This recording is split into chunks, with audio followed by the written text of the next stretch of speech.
Alhamdulillahi rabbil alamin wal 'aqibatu lil muttaqin wala 'udwana illa 'alal zalimin.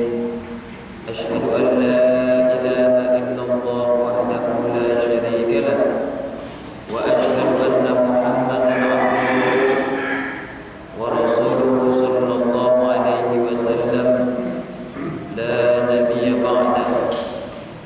Allahumma shalli wa sallim ala sayyidina Muhammad wa ala alihi wa ashabihi ajma'in. Amma ba'du fa ya ibadallah, usikum wa nafsi iyaya bittaqwallah faqad fazal muttaqun.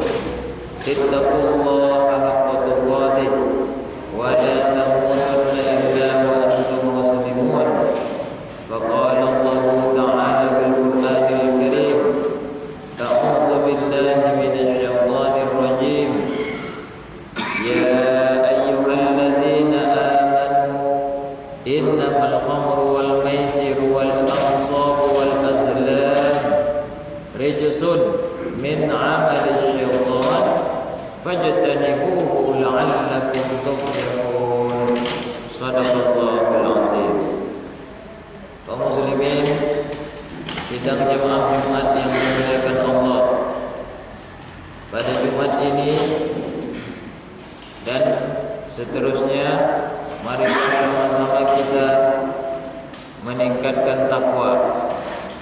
Kita tinggalkan perintah Allah, kita tinggalkan larangan Allah, kita kerjakan perintah-perintah Allah. Bersyukur alhamdulillah, sampai detik ini Allah masih beri nikmat. Allah masih kasih panas.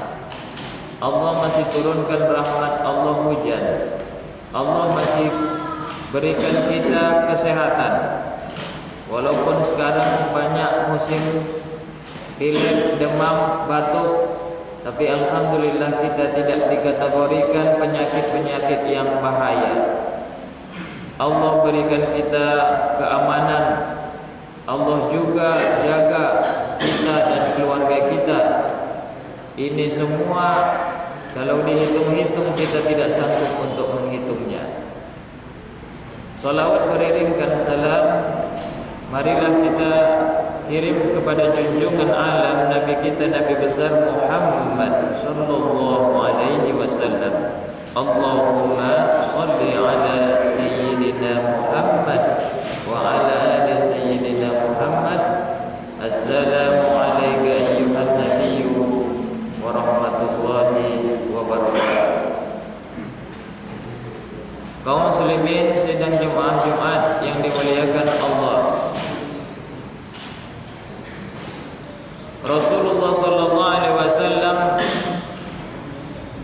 tidak suka atau melaknat 10 orang yang terlibat dalam minuman yang memabukkan atau dikatakan khamar. Sebagaimana sabda beliau, sabda Nabi Muhammad sallallahu alaihi wasallam, la'ana Rasulullah sallallahu alaihi wasallam fil khamri asyratan asiraha wa muqtasiraha wa syaribaha wa hamilaha wal mahmula ilaihi wa saqiyaha wa ba'iyaha wa akila thamaniha wal mushtari laha wal mustaratu lahu. 10 orang yang dilaknat oleh Rasulullah sallallahu alaihi wasallam. Pertama yaitu asiraha, pembuat. Tentulah tidak mungkin ada sebuah perbuatan, tidak mungkin ada orang yang minum, tidak mungkin ada orang yang menghisap ganja kalau produknya itu tidak ada. Jadi nomor 1 yang dilaknat Rasul adalah pembuat. Kedua, muqtasiraha, yang minta dibuatkan. Kemudian wasyaribaha, yang peminum itu atau pemakai itu. Wahamilaha, pembawa. Kita sering dengar, bahkan kadang suami istri ditangkap di Bandara Sultan Syarif Kasim karena menyelundupkan barang haram narkoba ini. Pembawa ini juga termasuk dilaknat oleh Rasulullah. Tentulah kalau sudah dilaknat oleh baginda Nabi Muhammad, orang yang paling mulia hatinya ini tentu dilaknat juga oleh yang lainnya. Dilaknat oleh para malaikat, juga dilaknat oleh apapun yang ada di sekitar. Angin melaknat, tanah melaknat, semua alam tentu melaknat kalau sudah Rasulullah sallallahu alaihi wasallam melaknat orang itu.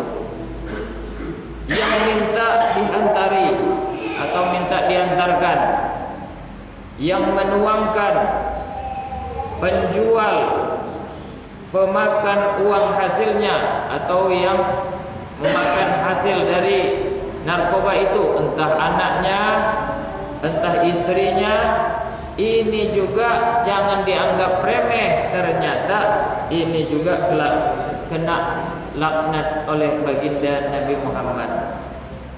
Oleh karena itu kita harus juga perhatikan, kalau kita dapat uang, ini hasilnya dari uang yang diridhoi atau dilaknat oleh Rasul. Kemudian yang membeli dan yang minta dibelikan. Hadis riwayat Tirmizi dan Ibnu Majah. Oleh karenanya banyak sebetulnya kerugian.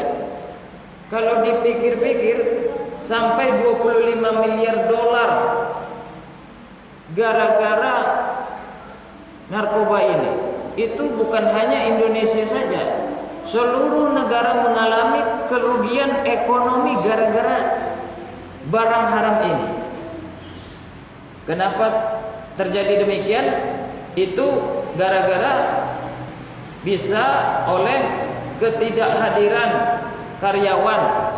Karena karyawan itu misalnya malamnya dia sudah asik mampu, tidak hadir besoknya. Kemudian efisiensi kerja tentu orang yang tidak sadar dengan orang sadar hebat kerja, tentu orang lebih sadar. Pekerja, dosen, pegawai yang kerjanya dengan mabuk atau oyong ataupun tidak sadar tentu tidak maksimal, tidak efisiensi dibilang daripada yang kerjanya dalam keadaan sadar. Toh yang sadar sendiri kadang-kadang juga memperbuat kesalahan. Ini pengaruhnya kepada ekonomi. Kecelakaan-kecelakaan di jalan raya juga banyak gara-gara orang yang sedang minum, sedang memakai narkoba, lalu tabrakan atau menabrak sendiri dinding ataupun menabrak tiang-tiang yang ada di jalan, sehingga tentu ini terhadap ekonomi perusahaan juga bayar pajak ke negara, sehingga ekonomi negara pun berkurang. Kemudian merawat orang-orang yang candu narkoba tentu juga perlu perawatan dan biaya. Oleh karena itu mestinya kita dan sama-sama pemerintah harus benar-benar perangi ini narkoba, sehingga yang mereka dulunya tetap menjual, membuat, tidak lagi membuat, dengan cara memberi sanksi yang tegas kepada pembuat dan pengedar tersebut. Alhamdulillah sekarang bahkan dari dulu siapapun yang mengedar ditangkap, bahkan siapapun yang membantu untuk mengedarkan juga ditangkap. Inilah yang kita inginkan, agar generasi kita ini terhindar daripada narkoba dan minum-minuman yang keras.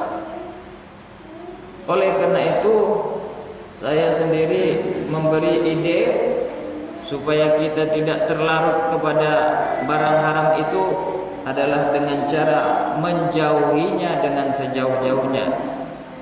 Ada di lingkungan kita yang memang mereka terbiasa itu, biarkanlah mereka dahulu, kita nggak perlu ikut-ikutan.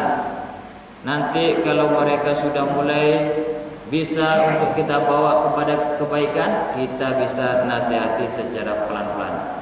Fa'tabiru ya ulil absar la'allakum tuflihun.